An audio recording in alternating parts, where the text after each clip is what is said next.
Hola, hola, buen día, buena tarde, buena noche, donde quiera que nos estés escuchando. Este es un nuevo episodio de la segunda temporada del podcast de tribufertil.com, la fertilidad más allá de la concepción. Si es la primera vez que me estás viendo o escuchando, mi nombre es Estefanía. Me presento, soy la fundadora de Tribu Fértil. A esta comunidad espero que te puedas unir a través de nuestras redes sociales como Instagram y Facebook. También puedes visitar nuestro blog y nuestro podcast en tribufertil.com y por supuesto te puedas suscribir a el canal de YouTube para que te lleguen notificaciones y así sepas cuando subimos nuevos episodios.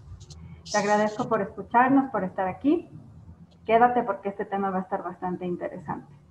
El día de hoy vamos a hablar de infertilidad, eso no se pregunta, para lo cual hemos invitado a la psicóloga social Adriana Pérez, quien nos acompaña desde la Ciudad de México. Hola Adri, ¿cómo estás? Hola Tefi, muchas gracias por invitarme. Estoy contenta por tocar otra vez un tema aquí contigo, por la invitación y pues a ver cómo nos va el día de hoy. Muchas gracias Adri también por el tiempo. Bueno, este es un tema bastante polémico, por así decirlo, puede ser un poco polémico, pero me parece que era importante tocarlo. Antes de eso quisiera comentarles que como Adri acaba de decir, esta ya es la tercera vez que le invitamos. En la primera temporada tuvimos con Adri la oportunidad de grabar dos episodios. Los dos hablan justamente del aborto. El uno de la interrupción voluntaria del aborto y el otro del aborto espontáneo. Cómo transitar, digamos, el duelo gestacional, duelo perinatal, que es justamente la especialidad de Adri, quien acompaña a mujeres, hombres, familias y parejas a transitar esto del duelo gestacional y duelo perinatal, también a personas que tienen o padecen diagnósticos de infertilidad. Así que por eso te invité, Adri, porque me parece que tienes bastante conocimiento, experiencia y has escuchado muchísimo en este transitar, en este acompañamiento que tienes a varios de tus pacientes para que podamos hablar de este tema. Sobre todo cuando uno se enfrenta a un diagnóstico de infertilidad, bueno, inicialmente es difícil, eh, digamos, empezar con el miedo, el juicio, la culpa sobre sí mismos, porque nosotros tenemos bastante juicio, miedo, entran un poco las expectativas que tal vez pensamos que no vamos a poder cumplir. Entonces, antes de ir viendo cómo enfrentarnos a este diagnóstico y antes de saber cómo responder a las preguntas incómodas y a los comentarios que a veces pueden sonar maliciosos y también incómodos, vamos a ir entrando un poco en tres aspectos que nos parecieron importantes tocar el día de hoy, que son la psique, es decir, la mente, el ambiente, que sería nuestro entorno, y nuestro cuerpo, para que entendiendo que si tenemos todo eso en equilibrio, pues nos va a ser un poco más fácil enfrentarnos a cualquier pregunta, a las expectativas de la sociedad y a los comentarios, por supuesto. Para hablar de la psique, Adri, ¿qué nos podrías comentar, por ejemplo, de cómo enfrentarnos primero a la noticia? Porque claro, digamos que nos casamos o estamos en pareja, pasa un año en el que ya no estamos usando ningún método de barrera, ningún método anticonceptivo, un año y medio tal vez o más, y no llega el embarazo. Entonces vamos al médico y nos mandan a hacer una serie de estudios, principalmente a las mujeres. Se descarta a veces inicialmente el tema de la infertilidad masculina, lo cual esperamos que de alguna forma vaya cambiando un poco también. Pero claro, vamos al médico, nos dan un diagnóstico y el médico nos dice, tiene endometriosis, tiene síndrome de ovario poliquístico, tiene miomas, o tiene tapadas las trompas, o tiene X o Y Z diagnóstico. ¿Cómo enfrentarnos a ese diagnóstico como negativo? Porque de alguna forma a veces lo vemos como una sentencia, es decir, el médico nos dice esto y nosotros pensamos que no va a haber solución, que ya de plano no vamos a poder concebir o que va a estar súper difícil. ¿Cómo poder enfrentar primero esta noticia en el consultorio médico? Sí, mira, fíjate que mencionaste algo bien importante. Yo al principio no sabía cómo comenzar cuando me propusiste el tema, a pesar de tener ya tanta información, no sabía cómo por dónde. Y me encontré con una frase bastante común que es, primero viene el amor, después el matrimonio y luego un bebé.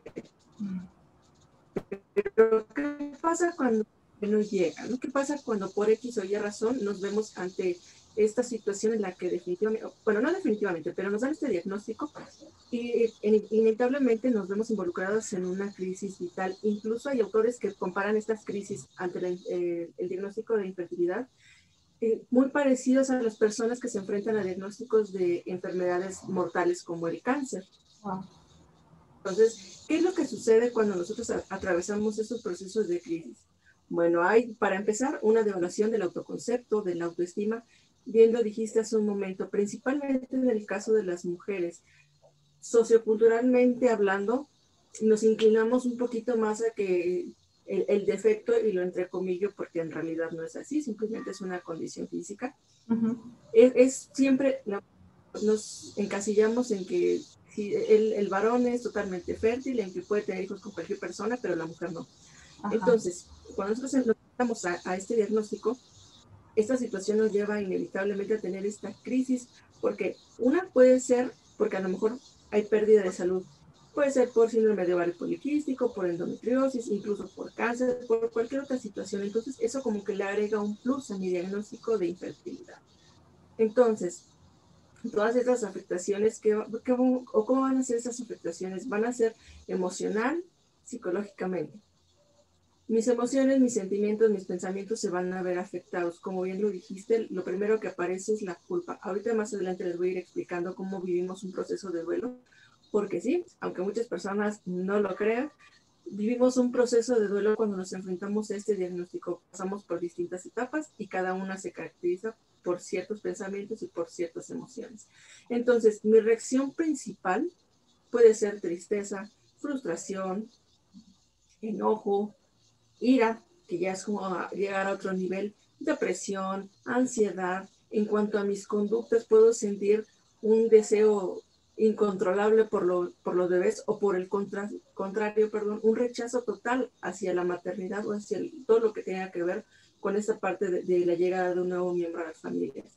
Obviamente la reacción va a depender de diferentes factores, entre la historia de vida, qué tan empático sea el personal de salud, la situación de pareja, cómo sean mis relaciones familiares, si tengo alguna red de apoyo o si cuento ya con un terapeuta, en este caso que seríamos los psicólogos, si ya tengo un acompañamiento previo. Entonces todos estos factores van a influenciar en la forma en la que yo voy a reaccionar ante este diagnóstico.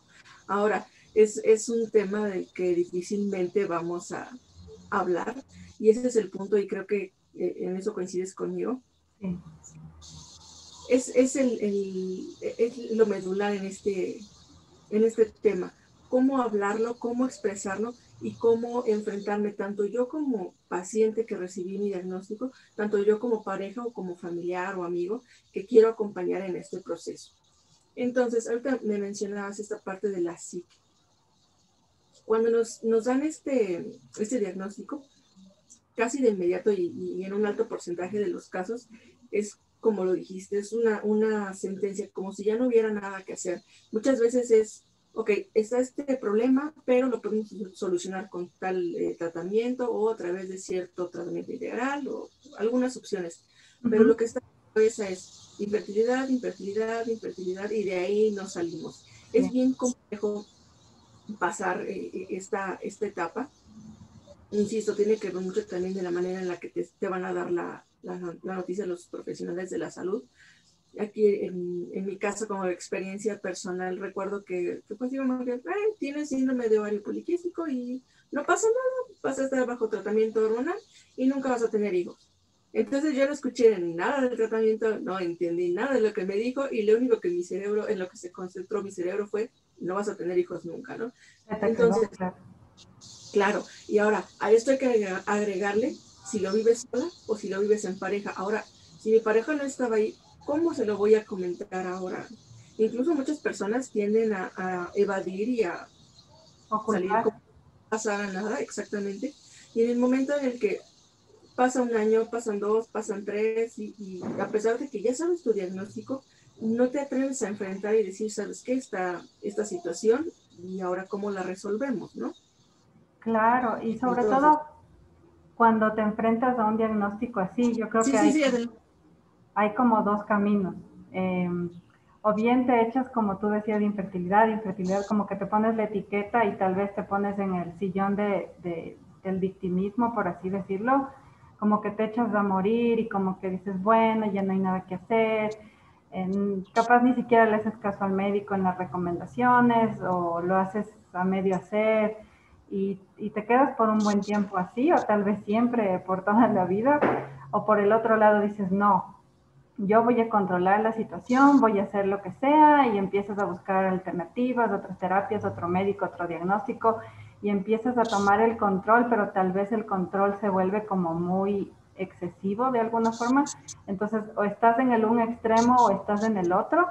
¿Cómo podríamos de alguna forma mantener un equilibrio para que aparezca de alguna forma la autorregulación emocional? Para poder lidiar con todo esa montaña rusa de emociones que hay, ¿no? Que el miedo, la culpa, el juicio, y a veces también en ese miedo está el miedo de, ok, si le digo a mi pareja, ¿será que me va a abandonar? ¿Será que nos vamos a divorciar? ¿Va a estar conmigo? ¿Va a querer también hacerse un diagnóstico porque quién sabe si él también tenga algún problema o no? ¿Cómo enfrentarnos, digamos, a estas dos polaridades de una el victimismo, la otra el control, como para tener una autorregulación y un equilibrio que nos pueda ayudar a enfrentar todo esto? Claro, ya considero que lo principal es aceptar que todas estas emociones van a venir. Es de forma natural que nosotros reaccionemos y va a ser de inmediato. ¿Qué es lo que sucede? Que muchas veces no transitamos o queremos evadir estas emociones y es ahí cuando empiezan a venir los problemas. Entonces, en el momento en el que tú estás nombrando y que sabes qué es lo que estás sintiendo, hay una frase muy común, al menos acá en México, no sé cómo sea allá en Ecuador, Ajá. que decimos, estoy muy emocionada. Ok, sí, pero emocionado puede ser feliz, puede ser triste, puede ser enojado, o sea, las emociones es algo ambiguo, ¿no? Entonces, si yo en ese momento me dan mi diagnóstico, digo, ok, estoy triste, estoy enojada, estoy ansiosa, estoy frustrada, es totalmente válido, es un proceso que prácticamente inevitablemente tenemos que vivir y es parte de, no podemos aislarlo, no podemos decir, recibo mi diagnóstico y las emociones, adiós, no, o sea, realmente no funcionamos de esa manera. Entonces, cuando nosotros hablamos de esta autorregulación, principalmente tiene que ver con esta parte de la inteligencia personal, que nos habla un autor llamado Howard Gardner. ¿En qué consiste? Nos va a permitir hacer este trabajo de introspección, de conocimiento, de autoconocimiento, de saber qué estoy sintiendo, cómo lo estoy sintiendo, qué estoy pensando al respecto y cómo voy a actuar. Es decir, tratar de minimizar los impulsos que pueda tener. Entonces, cuando nosotros tenemos ya esta autorregulación emocional, podemos pasar al proceso en general de autorregulación. Es decir, cómo ahora, a partir de las herramientas que voy jalando, que voy aprendiendo, voy a regular no solo mis emociones, voy a regular también mis pensamientos y sobre todo voy a llegar a los objetivos que me he planteado.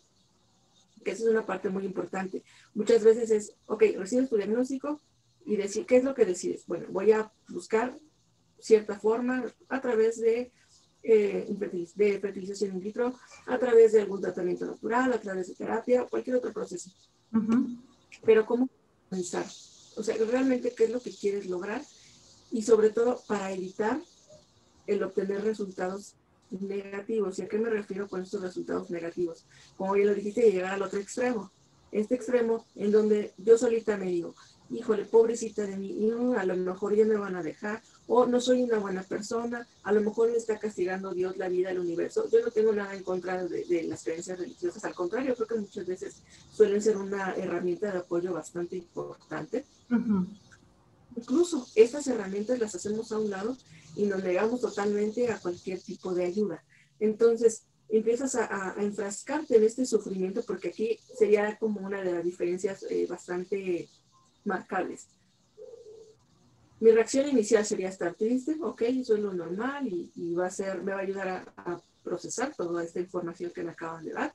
Y por el otro lado, cuando ya me enfrasqué en esto, ya es un sufrimiento, o sea, ya me estoy autoflagelando, ya me estoy haciendo sufrir yo sola, porque no necesito que las demás personas me vayan a decir algo. Yo solita me empiezo a alimentar con estos pensamientos negativos de ser una mala persona o de no poder lograr ciertas cosas.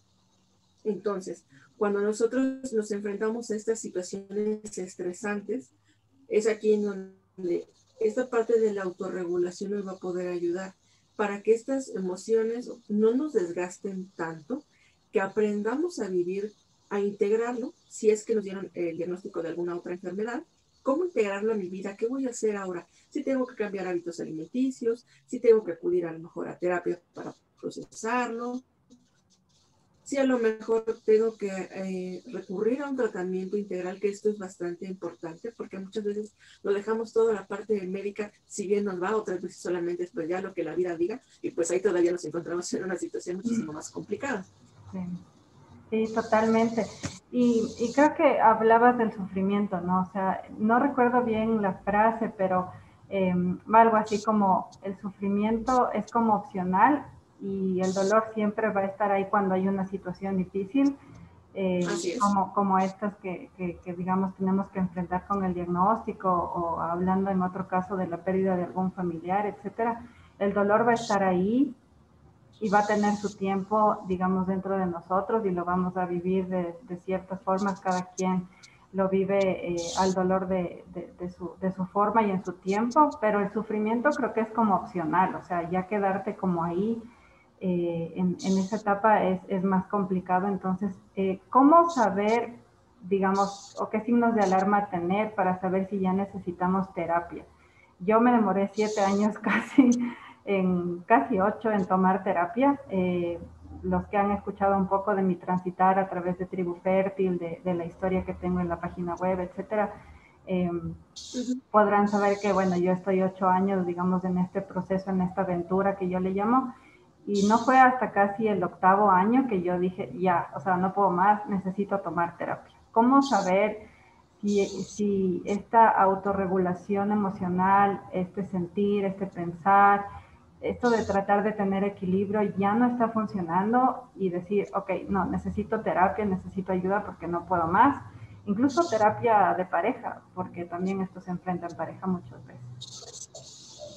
Claro, fíjate, es bien importante. Existe evidencia bastante sólida que nos dice que tener una actitud positiva nos puede ayudar a reducir cierta sintomatología. E inclusive hay un estudio en Alemania, si mal no recuerdo, en donde estuvieron tratando a mujeres con infertilidad y después de 4 meses de proceso terapéutico, el 33% logró su embarazo sin ninguna intervención de tipo médica, refiriéndome a la inseminación o a algún otro proceso similar.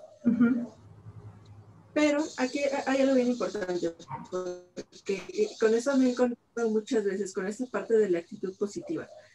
Con esto no quiero decir que vamos a sonreír todo y todo es felicidad y ahora los problemas no existen.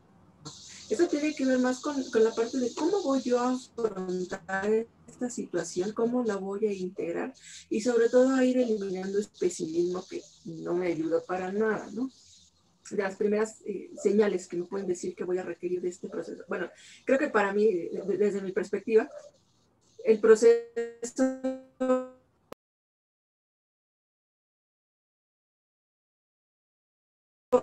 debería de llevarse desde el principio con un terapeuta. Entonces, ¿cuándo estas señales o qué señales puedo yo observar? La primera, que estoy teniendo una actitud bastante negativa, perdón, en donde me estoy castigando con pensamientos, a lo mejor me estoy castigando en mi forma de alimentarme, no puedo dormir, tengo pensamientos bastante intrusivos, y con intrusivos me quiero referir a esa parte en el que todo el día estoy pensando en ello, y me está dañando, me está desgastando, y me distrae totalmente de otro tipo de actividades. Cuando tengo ciertas reacciones, a lo mejor de irritabilidad, que alguien me habla bastante tranquilo y yo respondo de una forma agresiva o de una forma bastante carga de enojo, sí. Esa es otra de las señales. Cuando tengo estos síntomas perturbadores, a lo mejor a cuentagotas, pero los tengo por más de 6 meses, eso también es una de las señales, porque a veces no lo notamos. De repente llegan pensamientos, de todos los pensamientos que puedo tener, un 50% a lo mejor están dedicados a esto, pero a lo mejor me distraigo con la televisión, con el trabajo, con la pareja o con cualquier otra situación y los dejo guardados. Pero tarde o temprano, como tú lo dijiste, hay algo que me dice, sabes que ya no puedes más. Y está bien pedir ayuda, porque es un proceso bastante complejo, tanto a nivel individual como a nivel pareja. Ahora, este es otro de los miedos que nos llegamos a encontrar.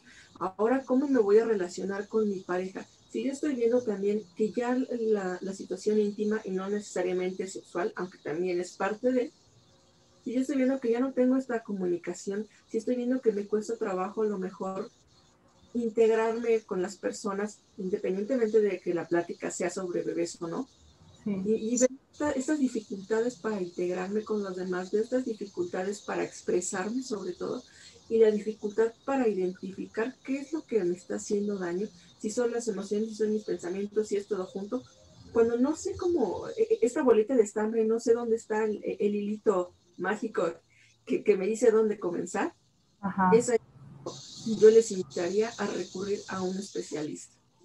Sí, totalmente. Yo, como alguna vez lo conversaba justo contigo, me arrepiento un poco de no haberlo hecho antes, porque creo que el transitar hubiera sido mucho, mucho más llevadero. No sé si fácil, pero es como una descarga que sí necesitas hacer al tomar terapia.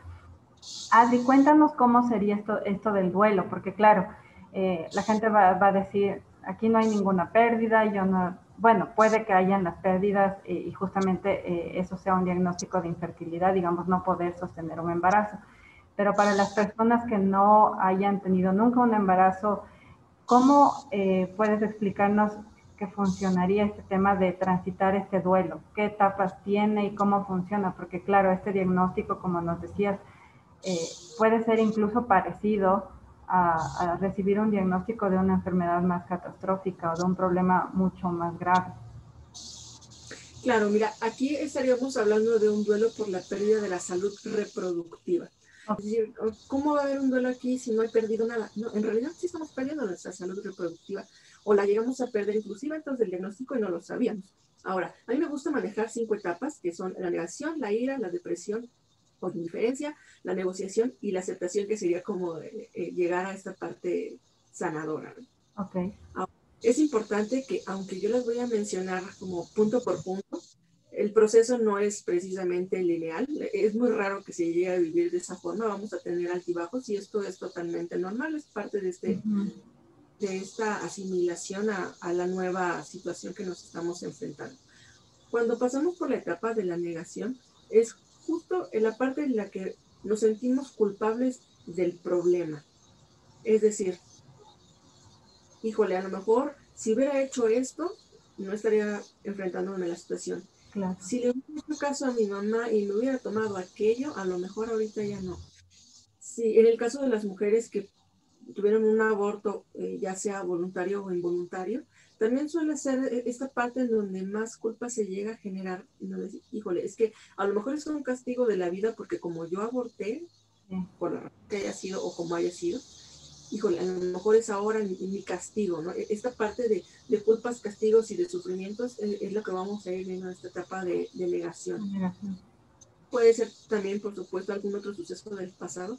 Aquí creo que es muy importante mencionar la parte de los abusos sexuales, que muchas veces se dan en la parte de la infancia y ya sea porque se ha bloqueado este recuerdo o porque no lo queremos voltear a ver, llega a surgir en esa parte y dice, híjole, es que a lo mejor como yo no hice nada, como a lo mejor yo lo provoqué, y ojo, no estoy diciendo que así suceda, sino que en este proceso es cuando llegamos a tener estos pensamientos. Claro. La siguiente etapa sería la de la ira, en donde ya no solo yo soy culpable, estoy buscando culpables. Eres tú, no soy yo, eres tú, hombre o mujer. Claro. Problema, yo soy completamente sano y puedo ir con cualquier persona y tengo un hijo y no pasa nada, pero el problema lo tienes tú. El problema es el médico que no sabe lo que está haciendo. La No. culpa la tiene Dios porque me castigó y yo si soy buena persona, entonces ¿por qué me está pasando eso? La culpa es de mi familia, a lo mejor hay alguien por ahí que también tiene algún padecimiento similar. No, es que pues es su culpa, ¿no? Entonces aquí tú lo mencionaste en alguno de los podcasts anteriores, ya no es quién me la hace, sino quién me la paga, ¿no? Es esta parte en donde, a ver, ahora ¿con quién voy a descargar todo este enojo?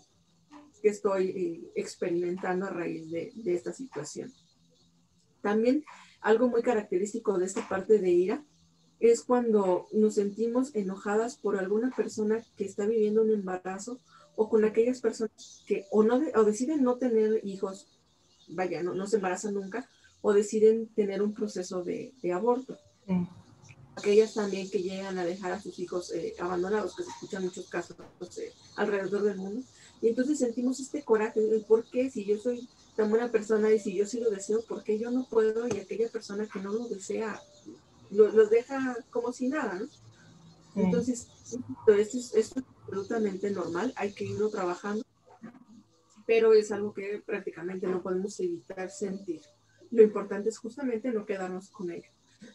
La siguiente etapa es la parte de la depresión o de la indiferencia, en donde yo digo, no quiero intentar más tratamientos, me resigno, y ojo aquí, la palabra resignación la utilizo a modo de sufrimiento, porque yo intento utilizar más la palabra aceptación o asimilación o adaptación, pero en esa parte sí, esta parte de resignación en donde digo, pues ya, no fue, aunque haya más opciones que yo pueda intentar, yo de plano, decimos en México, tiro la toalla y hasta aquí. Y entonces viene esa tristeza profunda en donde yo siento que a lo mejor ya no sirvo para la vida y puede llegar a este extremo depresivo, estos extremos en donde inclusive se pueden presentar ideas de suicidio, en donde la ansiedad viene a ser de las suyas y dice, hey, aquí estoy.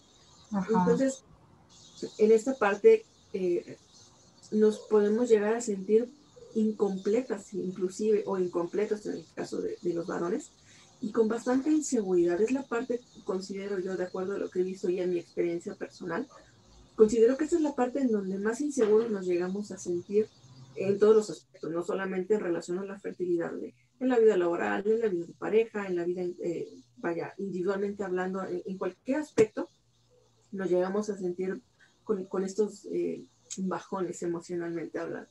Muy apáticos. ¿Perdón? Nos ponemos apáticos a la vida, a todo. Exactamente, no hay como que ni para arriba, ni para abajo, ni para un lado, ni para el otro. Es casi como venga la vida y hasta ahí. Sí.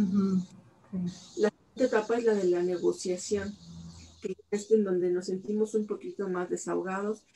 Es una etapa en donde solemos hacer promesas. Por ejemplo, en el caso de las personas que son creyentes de Dios, de algún santo o de la Virgen, por ejemplo, es: yo te prometo que si me haces el milagro voy a hacer esta ofrenda. Puede ser visite tal iglesia, puede ser que le ponga alguna ofrenda como veladoras o alguna otra situación en compensación y en agradecimiento que haya sucedido. Y prometemos a la vida, a Dios, a los santos, incluso a mí mismo. Te prometo, cuerpo, que si tú me respondes y me das un bebé, ahora sí te voy a cuidar, ahora sí voy a ser responsable, ahora sí voy a hacer lo que me gusta. Y nos hacemos infinidad de promesas que no sabemos precisamente si las vamos a querer cumplir o no. Pero este proceso en donde ya vamos un poquito aceptando cuál es la situación, en donde empiezo a ver otras opciones de si me quiero embarazar, no me quiero embarazar, ¿qué puedo hacer? Si a lo mejor es una situación en donde más allá del embarazo requiero de otro tipo de atención, a lo mejor para bajar de peso, para tener un control hormonal o cualquier otra situación, empiezo a buscar otras opciones. Ahora, aquí es ya un poquito más común que podamos recurrir a algún especialista, llámese psicólogo, nutriólogo, ginecólogo, cualquier especialista que me pueda ayudar a mejorar mi condición y a obtener unos mejores resultados. Insisto, aquí yo creo que la parte que más me ha gustado ver últimamente es que ya recurrimos a esta parte integral, donde dicen por ahí, no ponemos todos los huevos en una sola canasta, ¿no? Entonces empiezas a ver, abordarlo por todos los puntos posibles, insisto, después, independientemente de que quieras lograr o no un embarazo, sino de mí para mí, qué es lo que quiero lograr, cuáles son mis objetivos y cómo voy ahora a enfrentar de una manera más objetiva la situación que estoy viviendo. Y finalmente tenemos esta etapa de aceptación y también la entrecomillo es finalmente porque a veces recaemos en alguna de las otras etapas, ¿no? Claro. Entonces, esta etapa es cuando nosotros ya hemos adquirido ciertas herramientas que nos van a permitir hacer este afrontamiento, en donde pueden pasar o puedo ya decidir de una forma un poco más consciente qué es lo que voy a hacer. La persona que dice, sí, no voy a buscar por cielo, mar y tierra mi embarazo, pero no con este apego ni con esta ansiedad de lograrlo, sino de una forma ya más consciente. Por el otro lado, la persona que dice, pues si viene bien y si no, también. Y por otro lado, las personas, que esto es bastante curioso, me he encontrado con varias mujeres o varias parejas que de repente dicen, híjole, nos dan el diagnóstico, pasamos todo este proceso en el que buscamos información, especialistas y consultamos, y cuando pasa todo esto, ¿sabes qué? Pues ya no buscamos un hijo, ahora nos interesamos por alguna otra actividad, o a lo mejor deciden adoptar o deciden hacer cualquier otra cosa, menos recurrir a otro tipo de tratamiento. Y es bastante válido. Insisto, la reacción que vamos a tener cada uno de nosotros va a ser diferente y es totalmente válida. Claro, por supuesto, no emitir juicios y también, como decías, es un proceso del duelo por esta pérdida de la salud reproductiva que no es lineal y que sin duda, incluso ya estando en la aceptación, capaz retrocedes un paso y otra vez te vuelves a la negación y como que es un proceso ahí un poco complejo, digamos, pero yo creo que tener la ayuda terapéutica sin duda, porque lo he vivido, es crucial. Y también una red de apoyo. Hablando de la segunda parte, digamos, de este equilibrio que tiene que haber en esta triada de la psique, el ambiente y el cuerpo. En la parte del ambiente, la red de apoyo. ¿Cómo, digamos, buscar una red de apoyo? Y te lo pregunto porque, claro, hay mujeres y parejas que son como mucho más abiertos y abiertos a buscar o decirles a sus familias, a sus hermanos, a sus papás, a sus amigos. Y hay personas como yo y mi esposo que somos bastante herméticos y como que hemos vivido esta aventura así como muy en silencio, muy entre nosotros, casi sin contarle a nadie. Y no sé si eso de alguna forma, a veces me pongo a pensar si eso tal vez hubiera sido más fácil enfrentarlo diciéndolo a la familia o a más personas, o tal vez fue también un modo de protegernos. ¿Cómo saber cuándo buscar una red de apoyo y cómo enfrentarnos también un poco a esa red de apoyo? Porque puede pasar que, ok, le contemos a nuestra mamá, a nuestra mejor amiga o lo que sea, y también podamos escuchar tal vez comentarios un poco incómodos o preguntas incómodas, como que, no sé, tu mamá te diga, pero yo te dije, hija, no sé, a los 25 te dije que era una buena edad para ser madre y ahora que tienes 36, ya ha pasado mucho tiempo. Entonces como que también tenemos miedo porque tal vez te van a decir cosas como esas.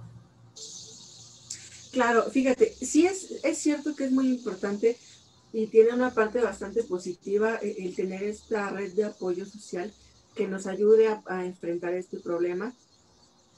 Insisto, sobre todo si hay alguna otra situación como dándole un plus a esto, ¿no?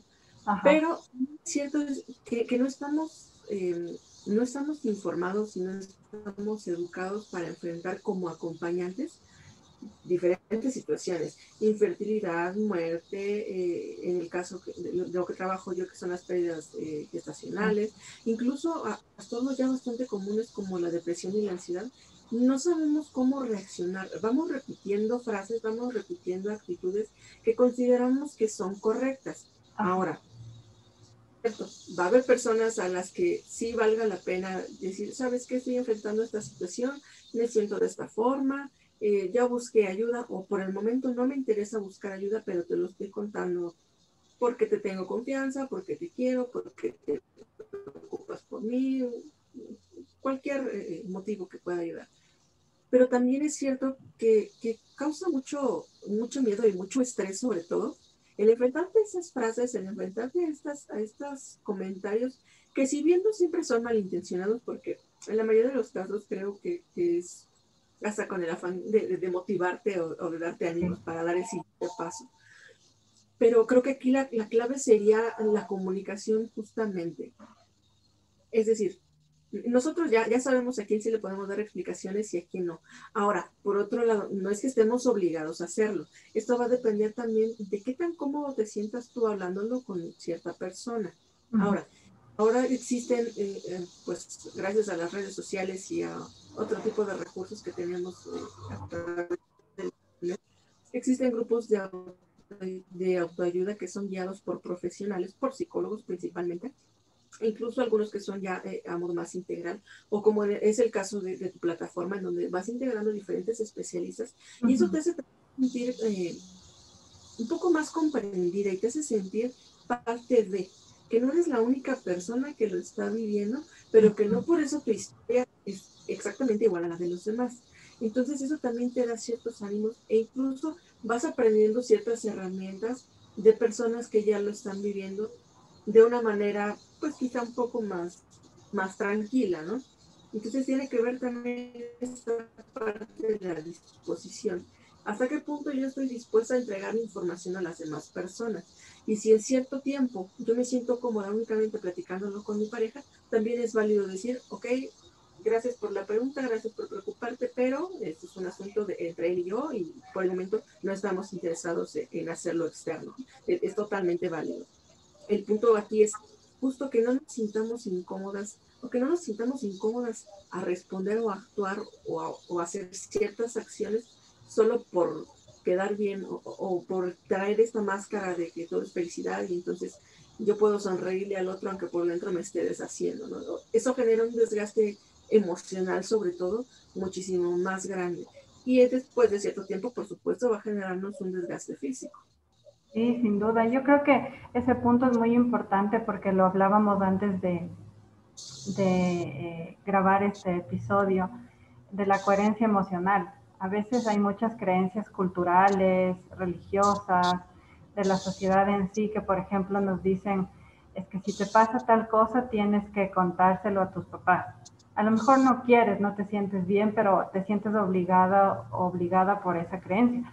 También puede ser que te estés sintiendo súper mal porque, digamos, te dieron el diagnóstico o tal vez estuviste embarazada y tuviste una pérdida, o tal vez fuiste a hacer un tratamiento de reproducción asistida, o estás con un tema de reproducción con terapias alternativas o integrativas, Uh -huh. y, digamos, recibes un negativo, no funcionó el tratamiento, etcétera, y justo te invitan a un baby shower, justo te invitan al cumpleaños de un niño, del hijo de, no sé, de tu hermana, de alguna amiga, y te sientes en esa obligación de ir por no quedar mal, eh, por compromiso, por obligación, por el que dirán, ¿por qué no quieres que te pregunten por qué no fuiste? Entonces prefieres ir, poner la buena cara, la sonrisa, y es como que no estás siendo coherente con tus emociones. Es decir, hay un pensar, un sentir, un actuar y un decir que no están como en equilibrio, porque a lo mejor siento una cosa, pienso otra, pero actúo de otra forma. ¿Cómo de alguna forma esa coherencia emocional podría ser un aliado para nosotros, Adri, como para poder enfrentarnos a estas situaciones de mejor manera? Claro, aquí mira, me gusta, hace poco vi un ejemplo de una silla que me encantó. Entonces, si nos imaginamos esta silla en donde a lo mejor de un lado están mis emociones que están de ese tamaño y del otro lado están mis pensamientos que están así y del otro lado que es mi red de apoyo no hay nada y del otro lado está mi actuar que como que está por ahí con ciertas curvas, ¿qué es lo que va a suceder si yo me siento en esa silla? Inevitablemente me voy a caer. Entonces, a medida de lo posible, efectivamente, lo recomendable es que coincida una cosa con la otra. Ahora, yo siempre les digo, ¿hasta qué punto vas a despedazarte tú para completar a los demás? ¿Qué Wow. va a quedar de ti? Entonces, si yo me empiezo a preocupar, ¿por qué va a decir la otra persona? ¿Por qué va a suceder si no voy? Incluso por sentirme culpable, porque en ese momento o estoy triste o estoy enojada o llego a tener ciertos sentimientos que me parecen que no son muy positivos. Y entonces, ¿ahora qué hago? ¿No?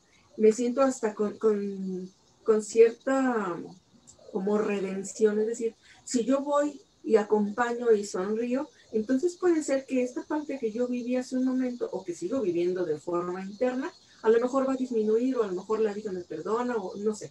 Pueden surgir infinidad de pensamientos al respecto.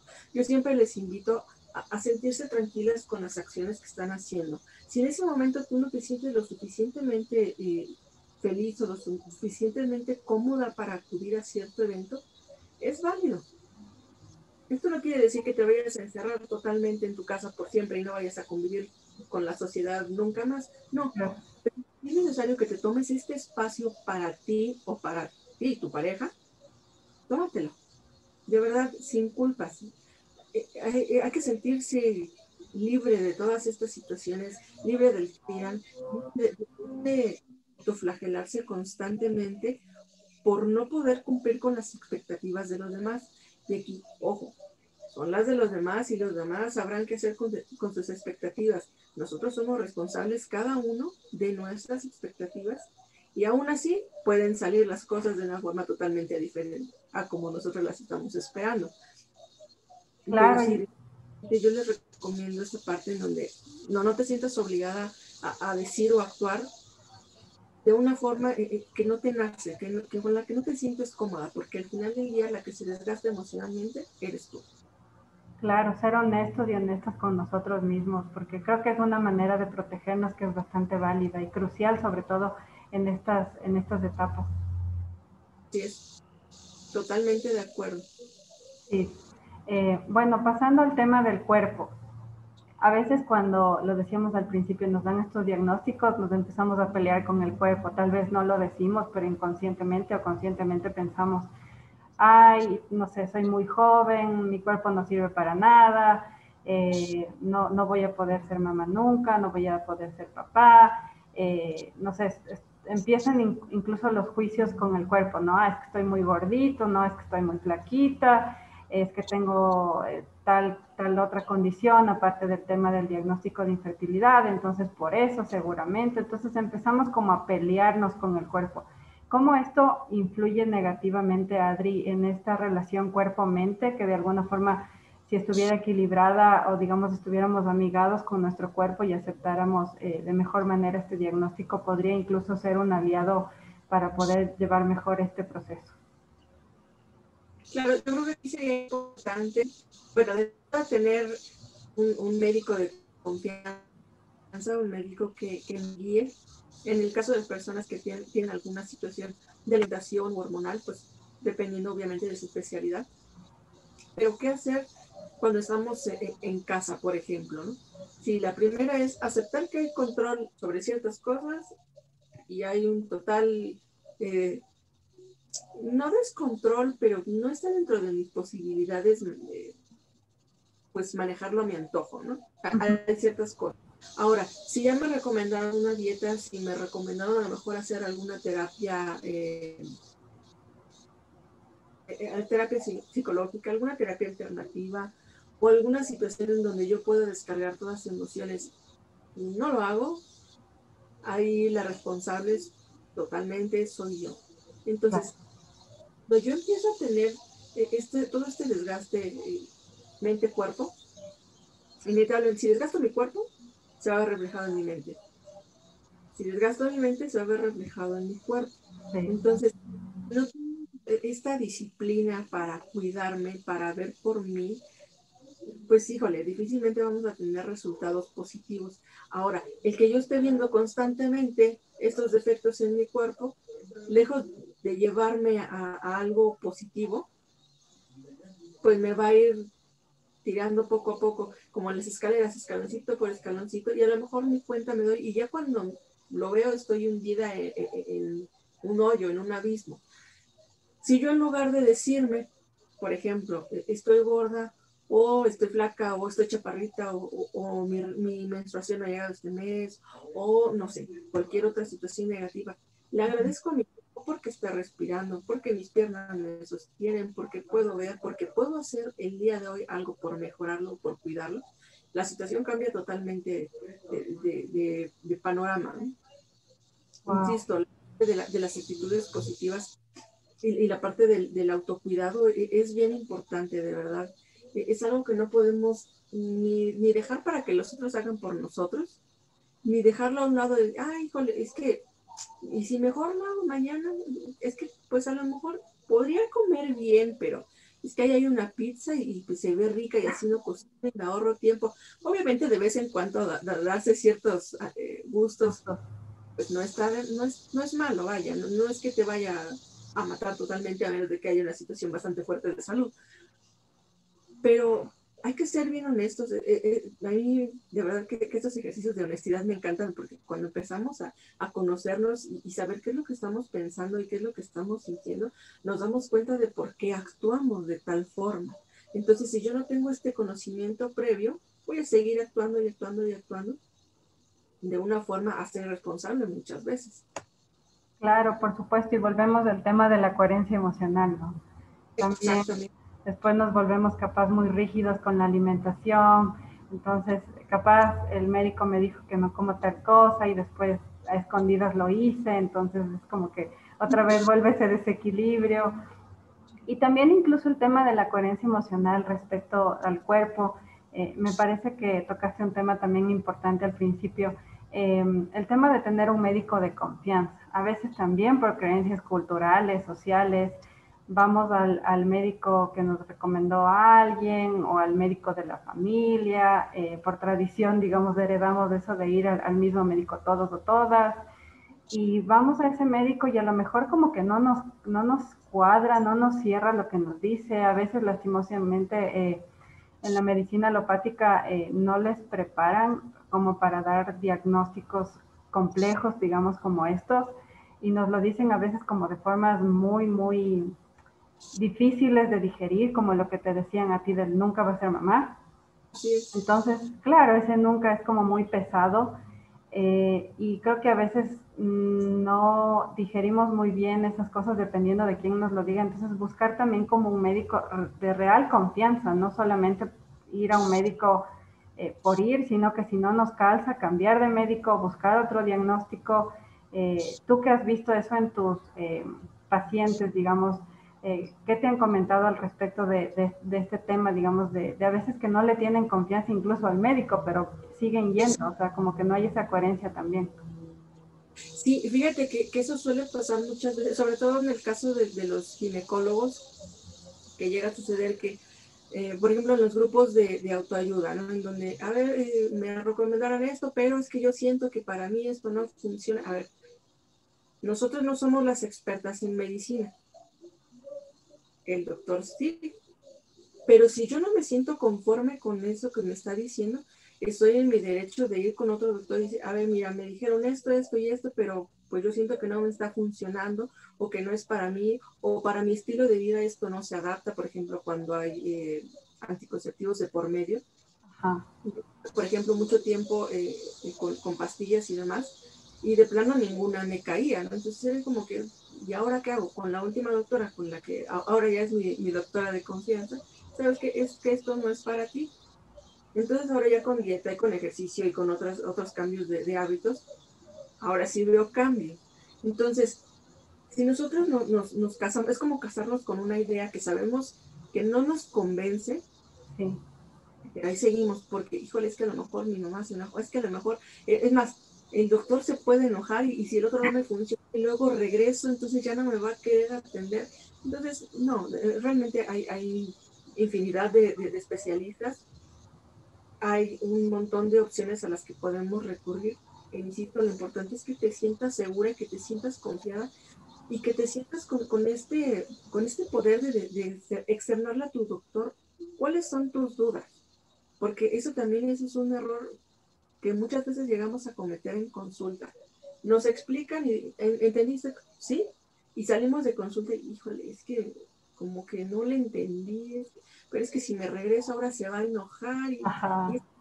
con mi mamá a lo mejor me dio pena, no sé. Entonces es comenzar a liberarnos de todas estas ideas que no nos permiten informarnos para poder lograr nuevos objetivos.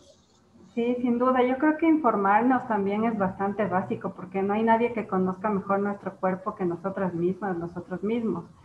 Y también empezar como a leer, como a investigar y así tomar como el poder, empoderarnos también de nuestra salud.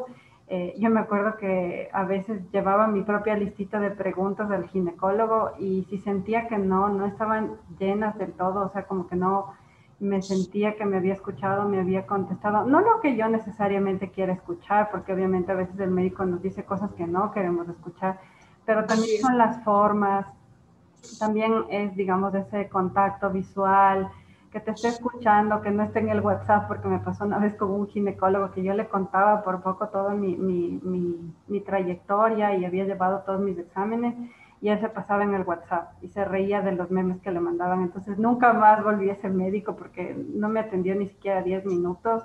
Entonces creo que es un poco también hacerle caso a nuestra intuición, lo que tú decías, en los grupos de autoayuda también que hay en Facebook, etcétera. A veces preguntamos y es porque no estamos seguras de lo que estamos viviendo con nuestros médicos. Entonces también investigar, leer, hacerle caso a nuestra intuición, creo que es bastante importante. Así es, y sobre todo ahorita que mencionabas esta parte de investigar, de asegurarnos que las fuentes también son confiables, porque muchas veces nos dejamos llevar por lo que publicó doña Juanita, Sí. la de la tienda de la esquina, que no es al respeto ni nada, pero vamos desinformando. En lugar de informar a las personas, vamos desinformando. He visto muchas chicas que ponen en riesgo su salud por probar infinidad de remedios. Es más, he conocido personas que hasta han tomado algunas preparaciones con monedas y con no sé qué metales. ¡Wow! Yo digo, sí, sí, es de verdad muy impactante. A mí cuando me lo contaron, yo me quedé, no sé, no se me ocurriría un remedio tan extraño y sobre todo porque, insisto, cuando hay este riesgo de salud de por medio, de verdad, no lo intenten hasta asegurarse que de verdad es confiable. Sí, totalmente. Justo hablábamos en el primer episodio de la segunda temporada sobre plantas medicinales y sí, hablábamos justo de que no existen pastillas mágicas, no existe una planta que te tomas un té y a las 3 semanas te quedaste embarazada luego de 5 años de estar intentando. También hay ese como signo de alarma cuando escuches de un remedio, de alguna cosa que no te cuadre tanto y que tal vez funcione así como súper rápido y súper mágicamente, cuidado porque realmente creo que este es un proceso y lo hablábamos en ese episodio de que hay que cambiar el estilo de vida, mejorarlo, no solamente en pro de concebir, sino por nuestra salud en general. Claro, y también ser conscientes de que lo que te funcione a ti probablemente a mí no me funcione.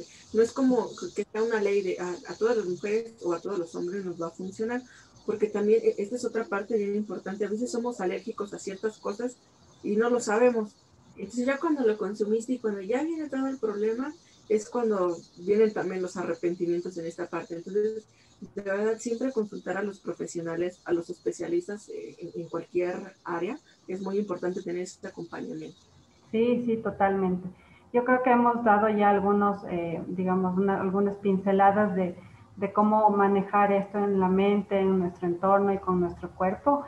Y creo que si tenemos un poco ese equilibrio y esa sintonía entre lo que hablamos, lo que tú nos recomendabas, ya podríamos enfrentarnos a estos comentarios y a estas preguntas incómodas, que no necesariamente son maliciosas porque alguien diga, ok, le voy a preguntar esto para hacerle sentir mal.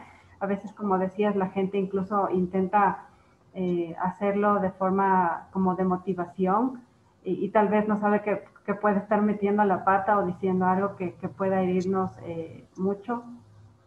¿Cómo enfrentarnos, Adri, a estos comentarios o a estas preguntas incómodas? Eh, ¿Cómo responder? ¿Qué actitud o qué postura debemos tomar? ¿Hasta dónde decir? ¿Hasta dónde no decir? ¿Cómo podemos hacerlo?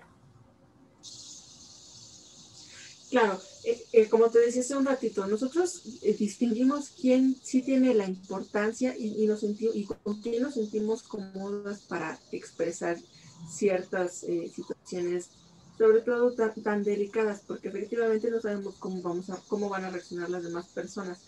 Aquí hay dos puntos bien importantes. Uno, que debemos de tener claro que durante el proceso, principalmente durante los primeros meses que se da el diagnóstico, podemos estar muy sensibles y muy susceptibles ante ciertas circunstancias. Entonces, eso podría hacernos reaccionar de una forma quizás hasta un poco agresiva.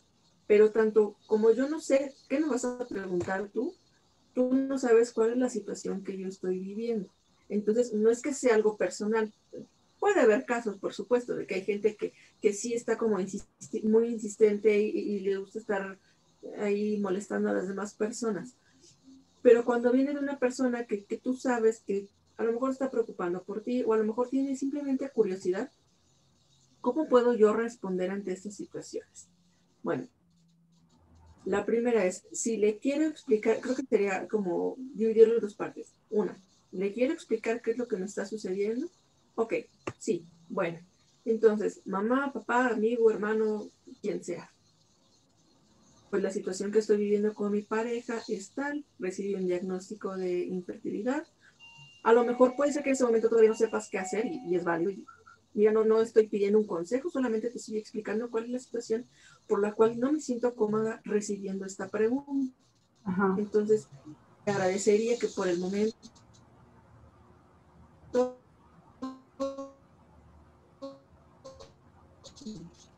no la vuelvas a hacer más. Ya de una forma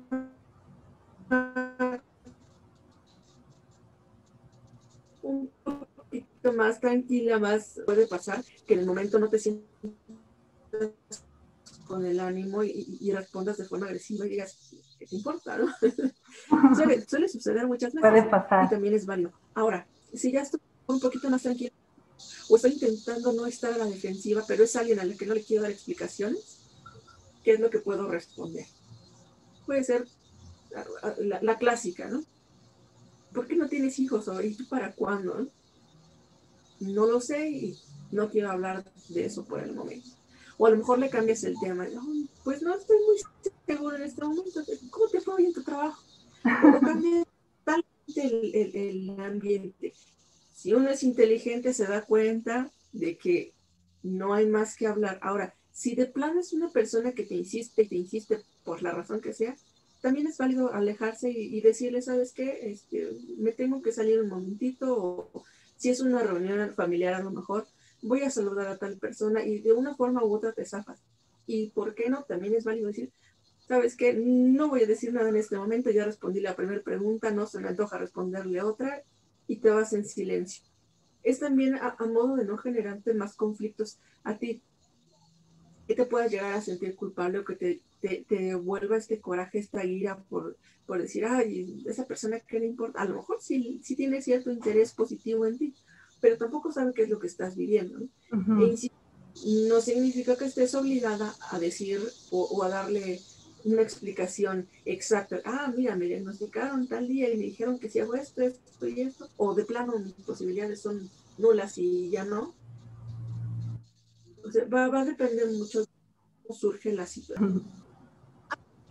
Es que me viene a la mente en el caso de las mujeres o de las parejas que ya tienen un hijo o dos hijos y de repente llega alguien y le dice, bueno, pero ¿para qué quieres otro si ya tienes uno aquí?